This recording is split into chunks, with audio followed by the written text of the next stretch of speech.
काल क्रिया का वह रूप है जो क्रिया के घटित होने का समय दर्शाता है। जैसे कि टेंस जो होता है किसी काम के होने के समय को दर्शाता है।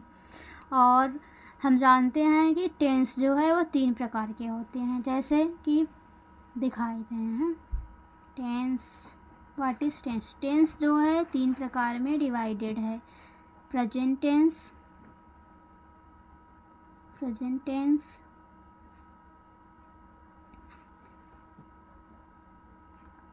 पास्ट टेंस,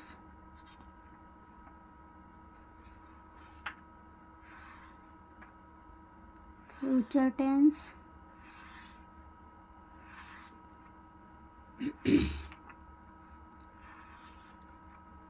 प्रेजेंट टेंस को हिंदी में हम वर्तमान काल कहते हैं।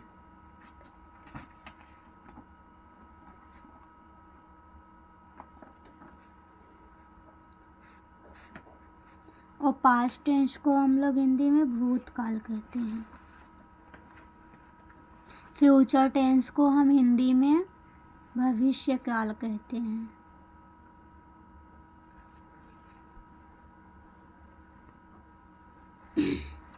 और ये सभी टेंसेस चार भेद को रखता है। जैसे प्रेजेंट टेंस, आज हम डिस्कस करेंगे about present tense. Present tense क्या होता है?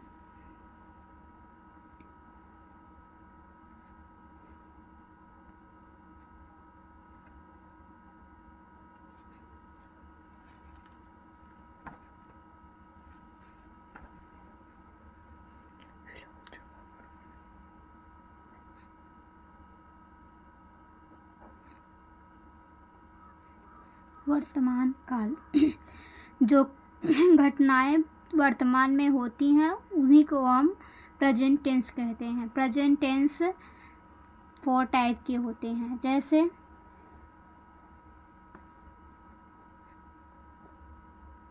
प्रेजेंट इंडेफिनिट टेंस,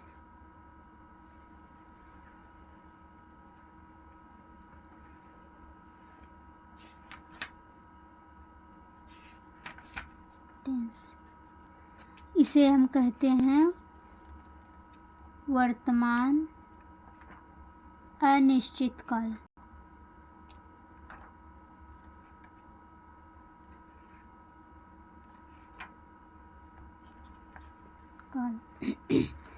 दूसरा प्रेजेंट कॉन्टिन्यूअस टेंस, प्रेजेंट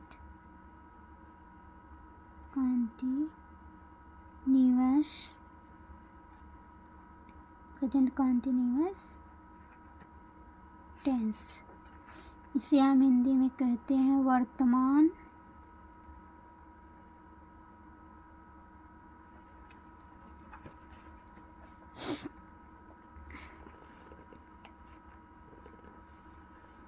अपूर्ण काल। अगला है प्रेजेंट परफेक्ट टेंस, इसे हम हिंदी में कहते हैं वर्तमान पूर्ण काल। और अगला चौथा है प्रेजेंट परफेक्ट टेंस। बंद कर बोलते। अभी हम जानेंगे प्रेजेंट इंडेफिनिट टेंस के बारे में। प्रेजेंट इंडेफिनिट टेंस क्या होता है? प्रेजेंट इंडेफिनिट टेंस को हिंदी में हम वर्तमान अनिश्चित काल कहते हैं, जिसका पहचान क्या होता है? जिस हिंदी वाक्य के अंत में ता है, ती है, ते है इत्यादि शब्द आते हैं उसे हम प्रेजेंट इंडेफिनिट टेंस कहते हैं। जैसे एग्जाम्पल में वह जाता है, तो वह जो है ये हमारा कर्ता है, जिसे इंग्लिश में हम सब्जेक्ट कहते हैं। और जाता हमारा कर्म हो गया, जिस कार्य को हम कर रहे हैं, जाने का काम हम कर रहे हैं, तो उसे हम क्रिया कहेंगे। क्रिया का इंग्लिश होता है जैसे कि वर्ब। और यह है जो हमारा ये हेल्पिंग वर्ब है, ये बताता है कि जाता है, लास्ट में है, तो ये हमारा पहचान है प्रेजेंट इंडेफिनिट टेंस का। इसका जैसे सेंटेंस हो गया ही गोज़। फिर हम आते हैं, जानते हैं अफर्मेटिव सेंटेंसेस क्या होते हैं। अफर्मेटिव सेंटेंस को हिंदी में हम स्वीकारात्मक वाक्य कहते हैं, जिसमें कि नहीं का प्रयोग नहीं होता है। ये सकारात्मक वाक्य होते हैं। जैसे पहले हम रूल के बारे में जानते हैं। रूल नंबर फर्स्ट, एक वचन क्या होता है। यदि वाक्य का कर्ता एक वचन में हो, जैसे सी, ही, इट तथा नाउन हो, तो क्रिया में वर्ब प्लस फर्स्ट फॉर्म के साथ ई या ईएस का प्रयोग करते हैं। रूल नंबर सेकंड,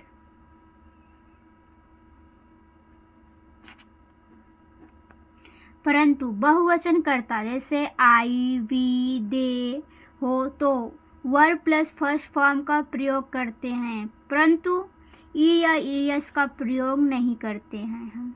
जैसे वह स्कूल जाती है, सी गोज़ टू स्कूल। ये हमारा एक सकारात्मक वाक्य है जो एक वचन में है, एक वचन में है। और तुम खाना खाते हो, तुम एक बहुवचन करता है जो कि बताता है कि ये बहुवचन वाक्य हैं, तो तुम के लिए हम यू का प्रयोग करते हैं। तो यू इट फूड, जैसे कि तुम खाना खाते हो, इसका ट्रांसलेशन हो गया, तो ये बहुवचन करता है।